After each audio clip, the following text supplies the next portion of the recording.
the movies today. We're going to be using some of our favorite films to talk about God's truth, to illustrate some of God's truth from Scripture.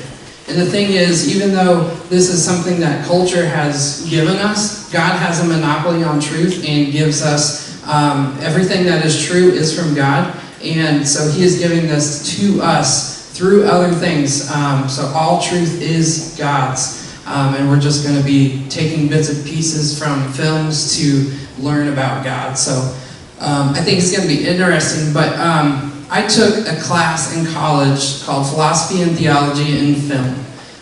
It was a night class, 3 hours long, once a week. So what we would do is we would start out, we would watch a whole movie, and then we would take the rest of the class, whether it's an hour, hour and a half, to talk about the philosophical and theological things that the movie was talking about. I feel like Jen probably gets annoyed about how much I use movies and TVs and music, like when we're just sitting down or listening to music together. I feel like she probably gets annoyed because I'm just like, oh, this is like this is like God in this way, and she probably gets annoyed. But this class really started a lifelong learning of using culture to reveal God's truths. So I'm excited about it, excited about this. There's been many churches that have used at the movies or something similar, and it's a good way to invite your friends because it's something that they might have already seen, and we can bring out different things that God is saying through those movies. Jesus was a master storyteller. He was so good at using stories, using analogies like the kingdom of God is like this, or he would use metaphors. He would say, I am the vine, you are the branches. It's not like we are actually the vine and he is the branches, but he's using these things to tell us something. He's using what we know to tell us something. So that's why we're talking about it. But why did Jesus use parables? We're going to talk about 7 reasons why Jesus used parables. We're not going to go into a ton of detail on them. And we're going to be flipping all throughout the Bible today. So either you can listen, you can watch on the screen, they'll be up there, or get your page-turning fingers ready, because we're just going to be all over today. The first part, why did Jesus use parables? Matthew 13 says, the disciples came to him and asked, why do you speak in parables? So we're not the only one asking. Even Jesus' closest people were asking, why do you speak to the people in parables? So the first reason is to fulfill prophecy. Psalm 78:1 says, my people, hear my teaching. Listen to the words of my mouth. I will open my mouth with a parable. I will utter hidden things. Things of old, things we have heard and known, things our ancestors have told us. So this was a prophecy, and there's hundreds of prophecies that was talked about that Jesus would do, and this is just one of them. It's not that if somebody spoke in a parable that they were the Messiah, but it's all these things that that were prophesied that he's fulfilling. So the first one is to to fulfill prophecy. The second reason he used parables is to reveal truth. Verse 11 of chapter 13 says, he replied, because the knowledge of the secrets of the kingdom of heaven has been given to you. So to reveal truth. But also on the flip side, number 3 is to conceal truth. He replied, because knowledge of the secrets of the kingdom of heaven has been given to you. But then it goes on to say, but not to them. So there's some parts where he's revealing truth, some parts where he's concealing truth, because if you're close to Jesus, you're going to understand. If you're not close to Jesus, you may not understand. So he's revealing some truths to some people and concealing truth until people are ready to hear that as well too.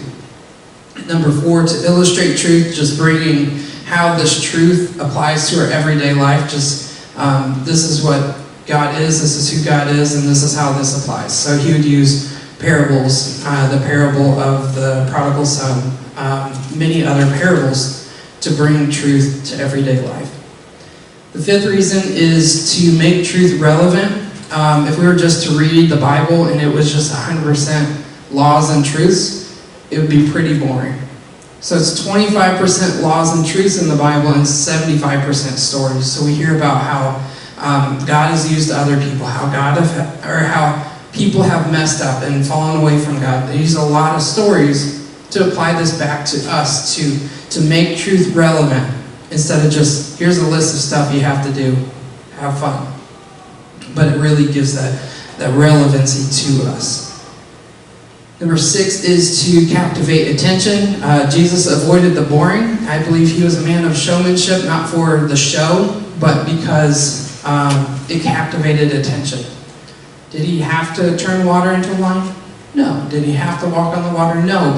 But he captivated attention, not just to bring attention to him, but to bring attention to God, to bring attention to what God is teaching us. There's guards and soldiers that were talking about Jesus in John 7:46. It says, no one ever spoke like this man. So people that weren't even following Christ said, nobody speaks like this. He captivated people. He used stories. He used a lot of different things to help people in that. Which leads us to our last one, to enable retention. People remember 10 to 20% of what they hear, but they remember at least 40% of what they hear and see. Remember at least 40% of what they hear and see. So these parables created mental pictures which help that truth stay longer in their minds and push it towards long-term memory. When you can put a picture, a mental picture, or an image with something, you start to understand more because it stays in your mind longer. So today we're going to be talking about a movie. Came out in 2015, and I believe it flipped the script on Disney classics. It talked about things that were hard to talk about. It pushed animation boundaries that were before. They actually had to create a lot of new technology to write this movie and to animate this movie. They talked about the hard issues, which were emotions. Not a lot of Disney classics, not the Disney princesses, not the Disney fairy tale happy ending, just everything's happy. But they talk about the hard things. And this is a hard movie for me to watch because the daughter in this movie reminds me of my oldest daughter, Ellie. She looks so much like her, and so after we had her, I was like, oh my gosh, I can't watch this movie anymore. But it's one of my favorite movies just because it talks about the hard issues and really changed a lot. So we're going to watch a clip from Inside Out. But before we watch this clip, if you haven't seen this movie, this is the backstory. Moms have inside voices. You have these voices in your head. You can just kind of feel. Dads have these inside voices. Daughters have inside voices. Everyone has an inside voice.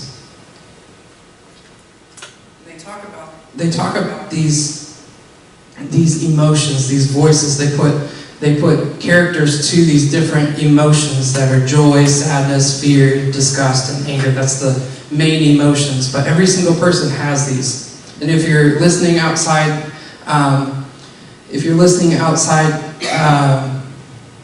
basically what's going to happen on this trailer is that they're going to have a situation where you're just watching it as normal, and then it'll zoom in into their brain on mission control of these emotions that are controlling this board inside the brain. So everything Riley, which is the daughter, and the mom and dad go through, these emotions are playing different roles inside their brain and helping them go through their life. So it's this internal dialogue that we have in our head that it's talking about. So this is one of my favorite movies, but it's hard for me to watch because it seems so real with the emotions, and the daughter looks like my daughter. But I believe Disney really hit it out of the park with this one and changed a lot of things. So let's watch this clip from Inside Out.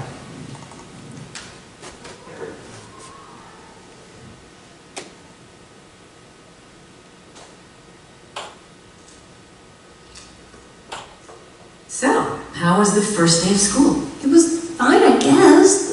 I don't know. Do you ever look at someone and wonder what is going on inside their head? Did you guys pick up on that? Sure did. Something's wrong. We're gonna find out what's happening, but we'll need support. Signal the husband.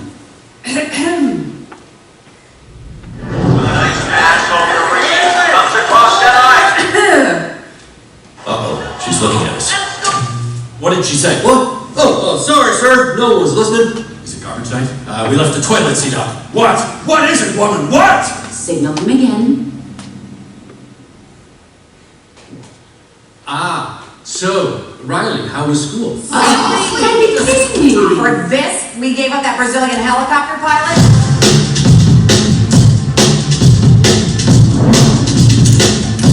School was great, all right? What was that? I thought you said we were gonna act casual. Riley, is everything okay? Sir, she just rolled her eyes at us. All right, make show of force. I don't have to put the foot down. No, not the foot. Riley, I do not like this new attitude. Oh, I'll show you attitude. No, read. What is your problem? Just leave me alone. Sir, reporting high levels of sass. Take it to DEFCON 2. DEFCON 2. I don't know where this disrespectful attitude came from. You want a piece of this, Pops? Yeah? Well, look. Prepare the foot. Keys to safety position. Ready to launch on your command, sir. Just shut up! Fire! That's it. Go to your room. The foot is down. The foot is down. Good job, gentlemen. That could have been a disaster. Well, that was a disaster. We can go ahead and stop it there.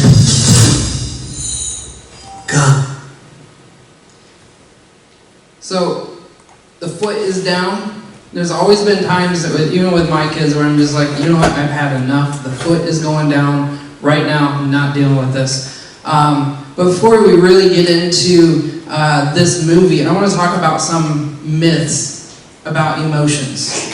The first myth is that trying to control my emotions will turn me into a robot, and that's not true. That God gave us free will. He didn't make us robots. When He came to earth, He didn't force us to be His followers. He gave us that choice. And the same with our emotions. It's not going to turn us into a robot, but He gave us free will to use our emotions to glorify Him. The second myth is that negative emotions are bad. They're actually not negative emotions. They're just emotions that are used in the wrong way. Just like we can use a car for good things, we can use it to go help somebody get groceries. We can drive to get places faster. We can also use it for speeding and reckless driving.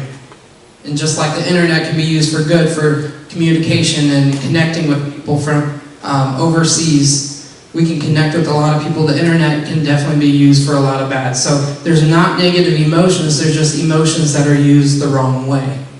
The third myth is showing emotion is a sign of weakness. They're actually finding that showing emotion is actually better than what they thought it was, instead of just being a stone wall. They're finding that it's actually good for you to have emotions and use those in the workplace. We think about somebody that has a high IQ, which I had to look up what IQ actually meant. It means intellectual quotient. I knew what it was, I didn't know what it meant. We think of somebody with a high IQ, Albert Einstein, Bill Gates, the CEO of Microsoft. He has a very high IQ, which means he's good at visual processing. He has a good working memory and good reasoning. Very high IQ, definitely that book smart type person. On the other hand, we have the EQ, or emotional intelligence, emotional quotient.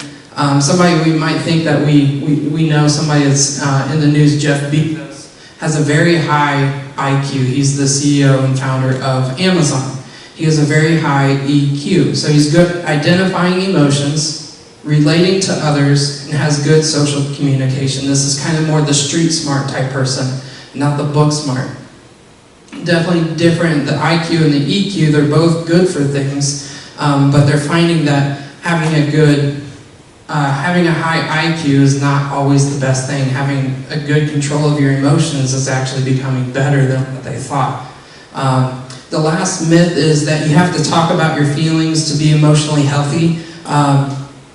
You actually don't have to talk about your emotions. You don't have to be like, how does that make you feel? You don't have to go to a psychologist every day. It is good to talk about your emotions sometimes so you don't bottle it up.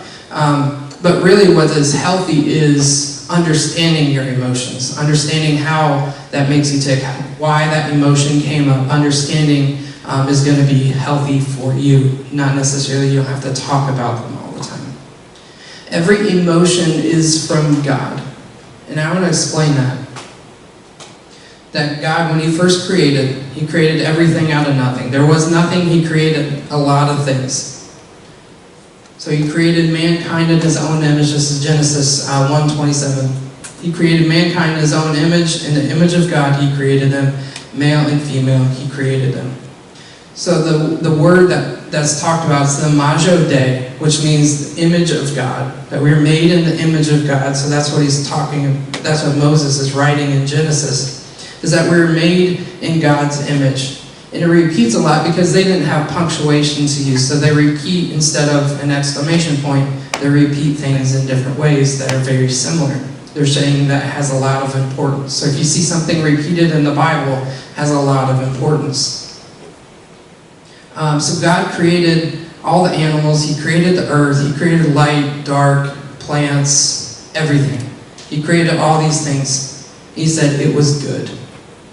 31 said, God saw all that he had made, and it was very good. He said it was good about the earth and the animals and the plants and the light. But then when he made humans, he said it was very good. He said it was very good. It's the thing that he put a lot of time and a lot of care into, even though we can look at a ton of animals and we can think about, like, God created amazing things. And he said they were good. And then he created us in his image. He said it was very good. That we were created in his image. Not just physically, but we were created in his image emotionally and mentally and spiritually. That we're wired for community. That humanity was wired with these emotions in the image of God. I could nerd out about this, and I could just keep talking about this for hours. I'm not going to, but basically it boils down to that God giving us emotions and making us in the image of him is a beautiful expression of God's love and the care and the time he put into humanity. He didn't make us robots where we just have to be followers and do every single thing. We just have to do it and we have no choice in it. He gave us free will to use every emotion that we have, but he wants us to use those to glorify him. So today we're going to talk about 5 emotions from the movie, the 5 that we watched. Joy, sadness, fear, disgust, and anger. First one we're going to talk about is Joy. And Joy is a fun little character. She's seen as the hero in the movie. In the very beginning, she's seen as the hero. We're gonna be in Philippians 4 and kind of around all over for Joy. But it says Philippians 4:4, rejoice in the Lord always. I will say it again, rejoice. Rejoice in the Lord always. I will say it again, rejoice. Rejoice always. It says again, rejoice. Not saying rejoice some of the times, not saying rejoice when you're feeling good, but rejoice always. In everything that you do, rejoice. It's not saying be happy, but be joyful. Have an attitude, have the emotion of joy in your heart. Galatians 5, it talks about the fruit of the Spirit. It says, but the fruit of the Spirit is love, joy, peace, forbearance, kindness, goodness, faithfulness, gentleness, and self-control.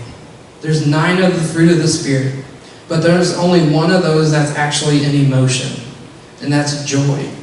The joy is an emotion. Joy is an attitude. It's a fruit of the Spirit, and it's the only emotion in that set that they gave. So if that's the only emotion, we should put that very high as an emotion to be sought after, to have joy.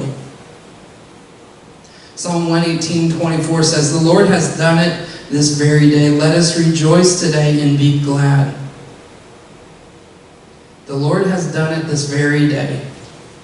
It's not something that we have to do. It's not something we have to figure out.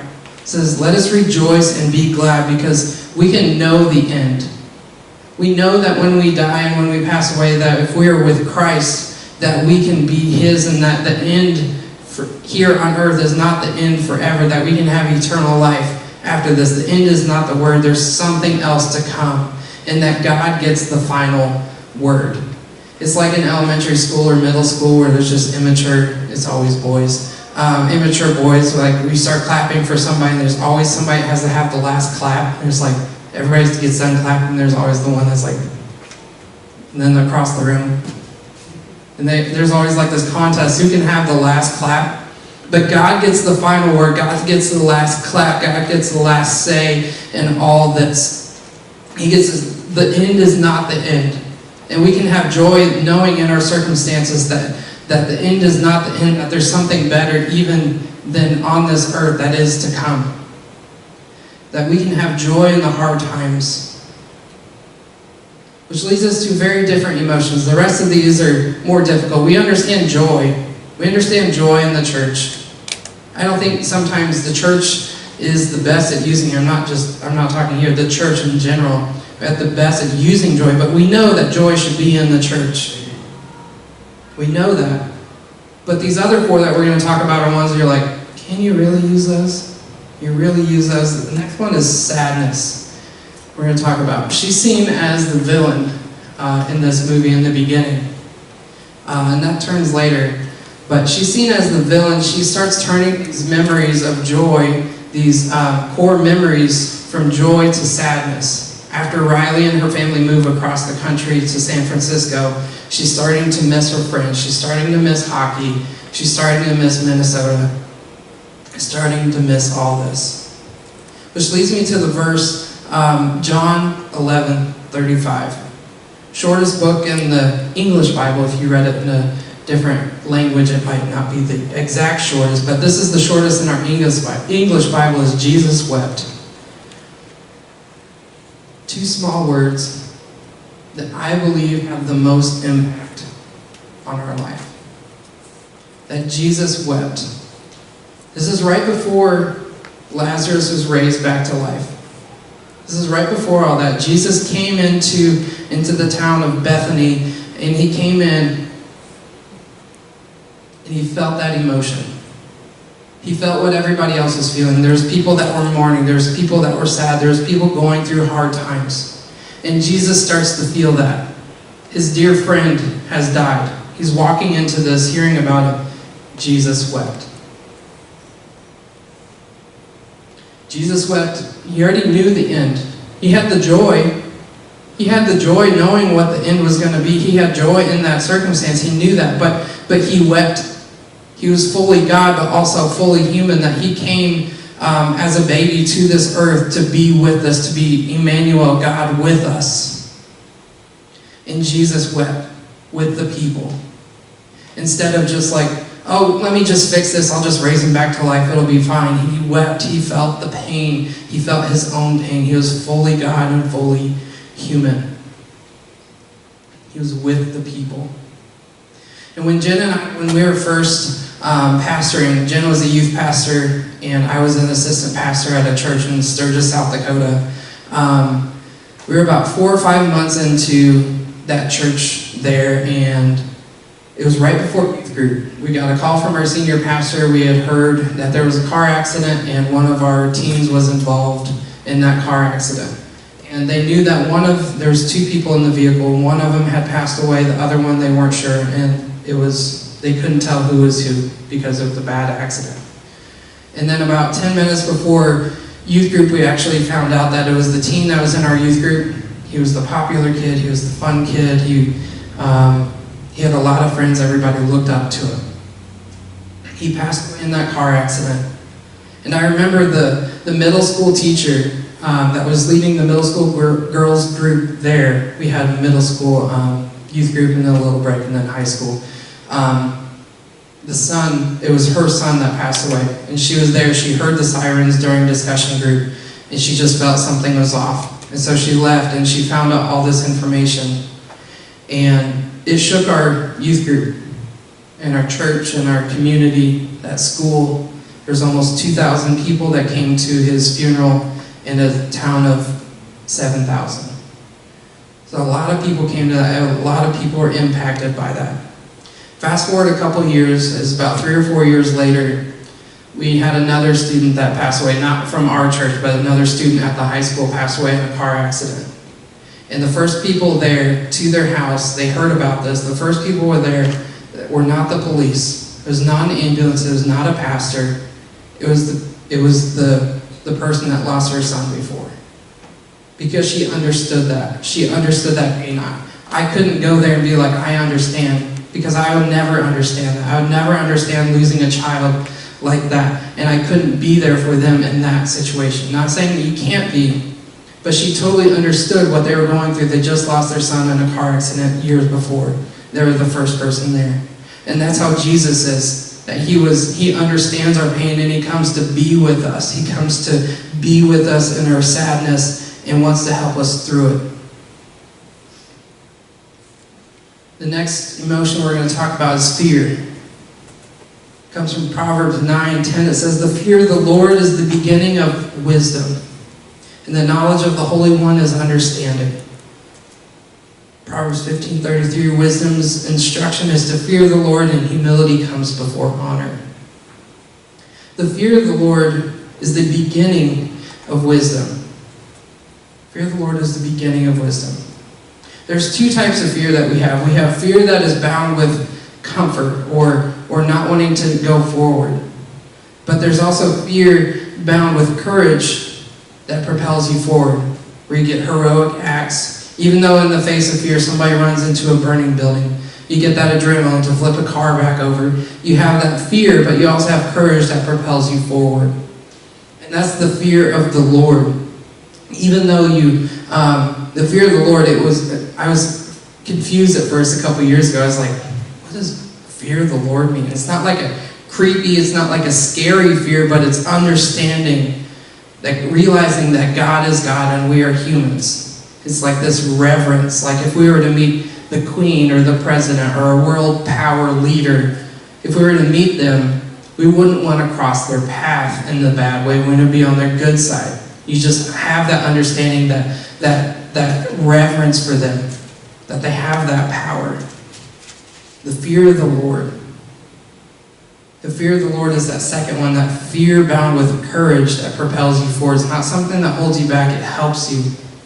Helps you move forward to make decisions that are honoring to God. Fearing God is realizing power, His sovereignty, that He has that power. When Jen and I lived in South Dakota, we lived probably about 45 minutes from Mount Rushmore. And there's a place just a little bit north of that called Bear Country. I don't know if anybody's ever been there. It's an amazing place. I love doing it. It's a drive-through wildlife park. And you can drive through, there's bears, and there's wolves, there's buffalo. You can just drive, and you're supposed to keep your windows up, but I see a lot of people that don't do that. I'm like, y'all crazy? And there's a lot of people that roll them down. There's a bear just on the other side of your window, or there's a buffalo that's as big as your car, and you can just drive through, and they're fine with that. But there's one animal that was caged away. There's one animal that was in a cage. It was about 20 feet tall. It was a metal cage, had a top on it, had razor wire around the top, had electric wire all around so it couldn't climb up. And that animal was a mountain lion. I'm like, so we can be right next to this bear, this brown bear, this black bear, and they're fine with that. They're fine with wolves being next to our car, but they put extra protection between us and the mountain lion. How scary is that mountain lion? That's that fear of God that we know that fear. We understand that power that comes with it. Like, okay, if this is here and that's that, oh my gosh, how much power does that animal have that needs to have all that protection around it? It's not a creepy fear. Again, fear of God is realizing His power. Because God cast down fire, He cast down the floods and the rain. He can do whatever He wants. He has that power. It's realizing that He can do that.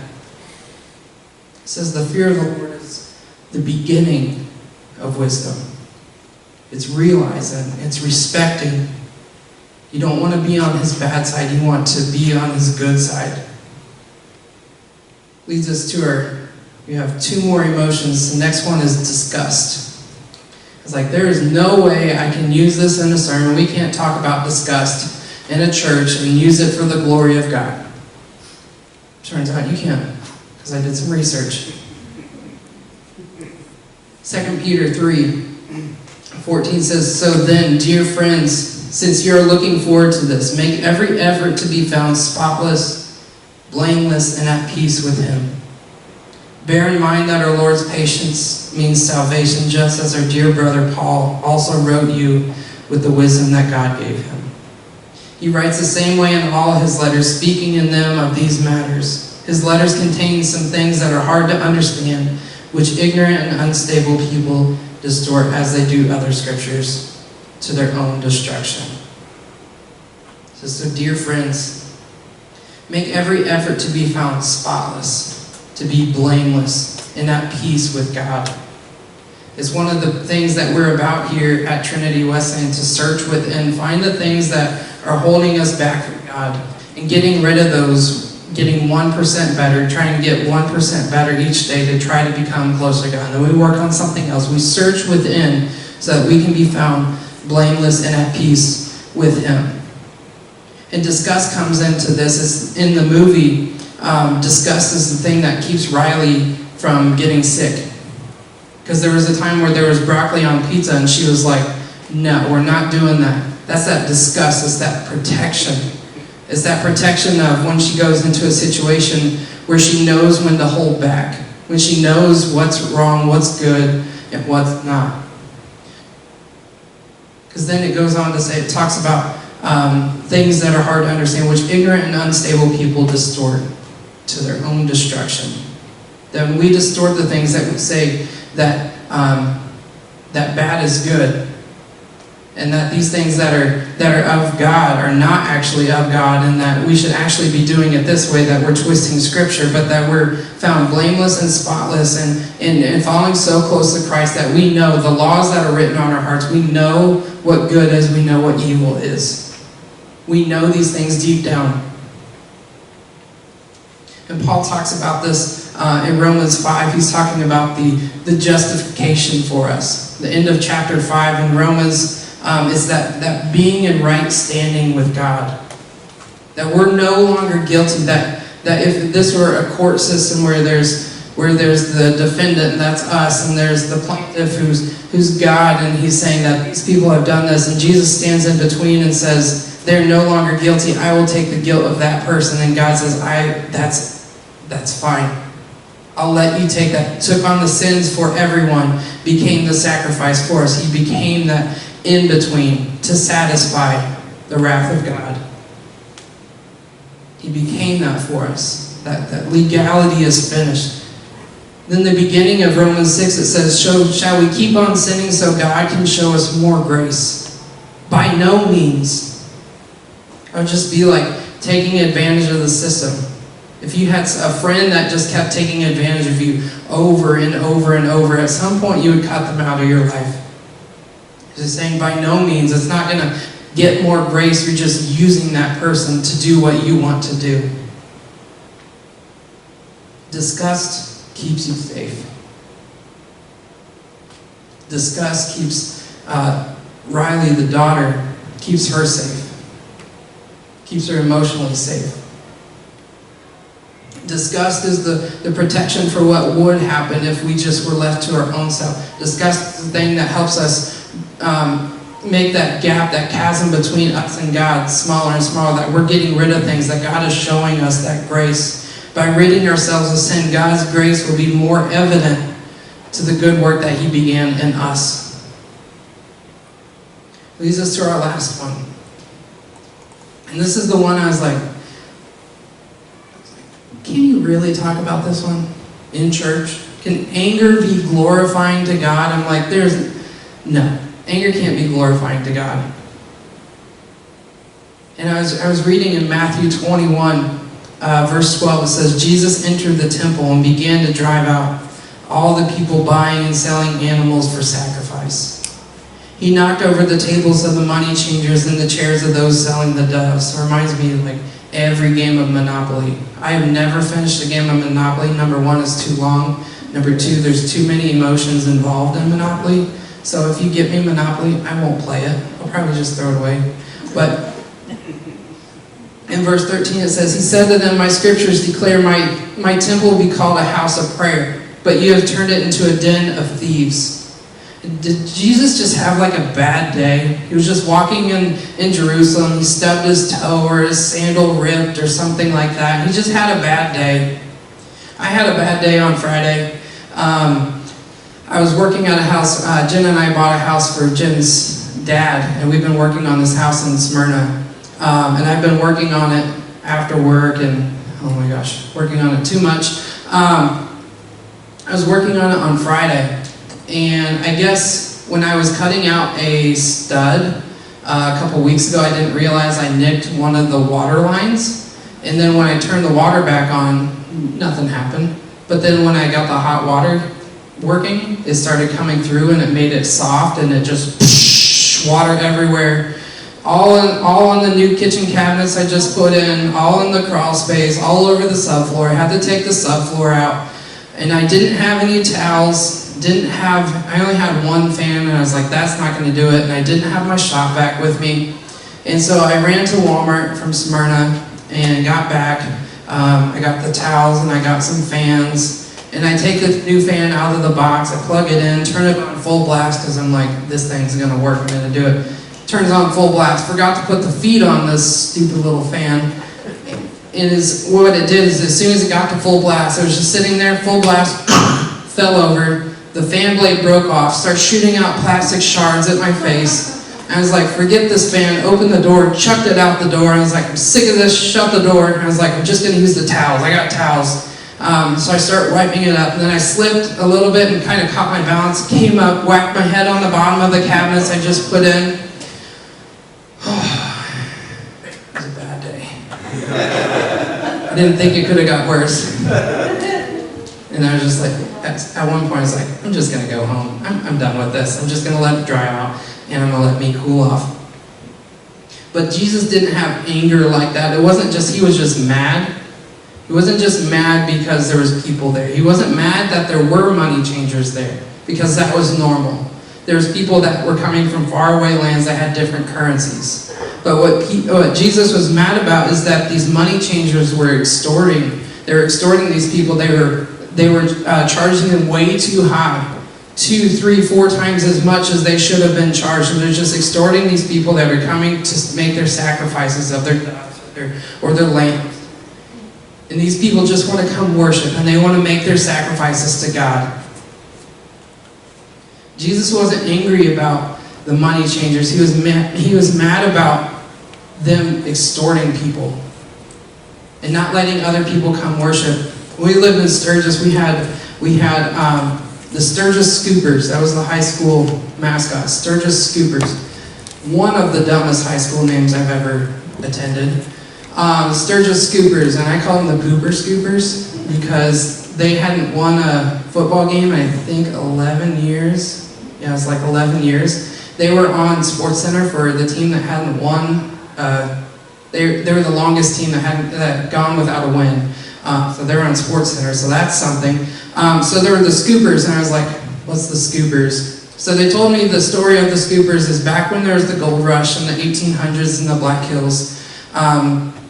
When people would come from out of town, everybody in town would jack up the prices of everything because, like, we can make money off these people. They're coming with money, so they start jacking up the prices. And so the name came from, we're scooping money off of everybody. So it's a terrible premise. It's a terrible mascot. It doesn't even make sense. It's just a guy in overalls with a checkered shirt. So they were the Sturgis Scoopers. But that's what was happening here in Matthew.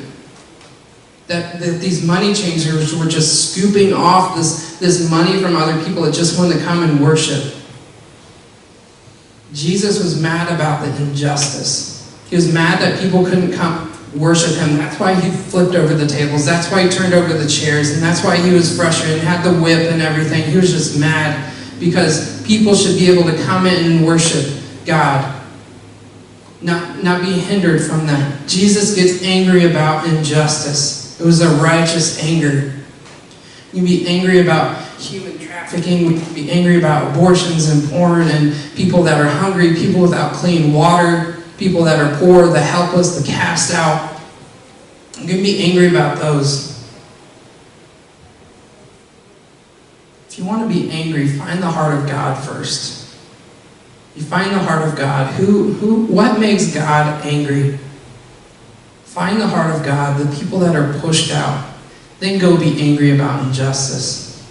Many times, we're just angry about terrible drivers. That's the one that I have trouble with, is terrible drivers. There's a lot of them here. Not here, around. We get mad about the weather. It's too hot, it's too cold, it's too rainy. Kids aren't listening. We get mad at the news. Oh my gosh, do we get mad at the news? But God gets angry about injustice. Things about people that can't come to worship Him. People that are being pushed out from being able to worship Him. Jesus had this righteous anger that burned within Him when people couldn't come to worship. That people couldn't come, that they were being barred away from Him. That's what God gets angry about. That's what Jesus gets angry about. So what do we do now? We watched a little bit of Inside Out. If you want to watch it, it's a great movie. It's on Disney Plus. I don't get any money from this, obviously, but it's a great movie.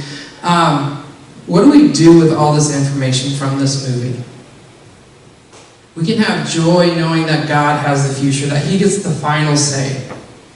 In our sadness, we can know that Jesus came to earth to be with us in our sadness, and then we can go out and help someone else in their sadness and bear part of that burden with them.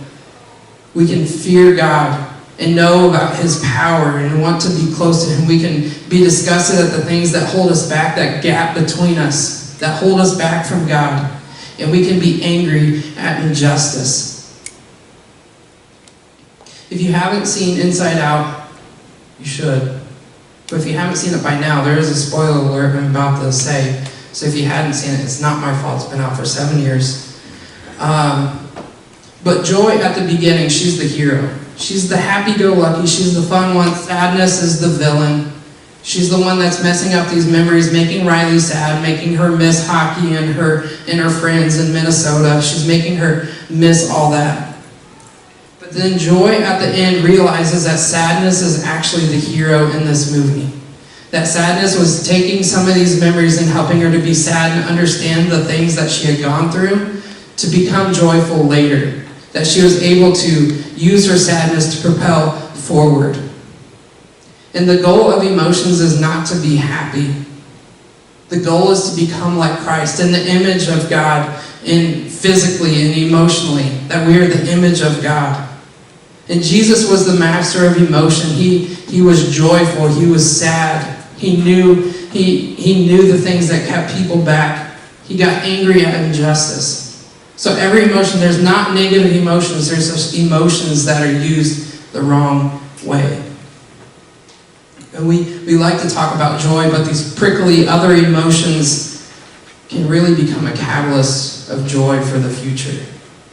Where we're using our emotions in the image of God and becoming more like Christ, so that can propel us forward in the future, that we can know the end and be joyful about it. Please pray with me. God, we thank you that you created us. We're fearfully and wonderfully made. We're made in your image. Imago Dei.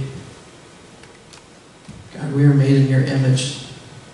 Help us to look, help us to act more like you.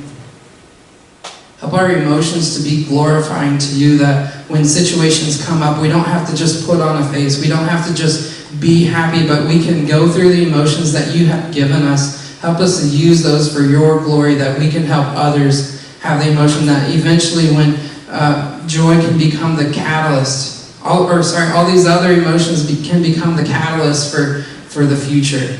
That someone else can see that in us and they want what we have.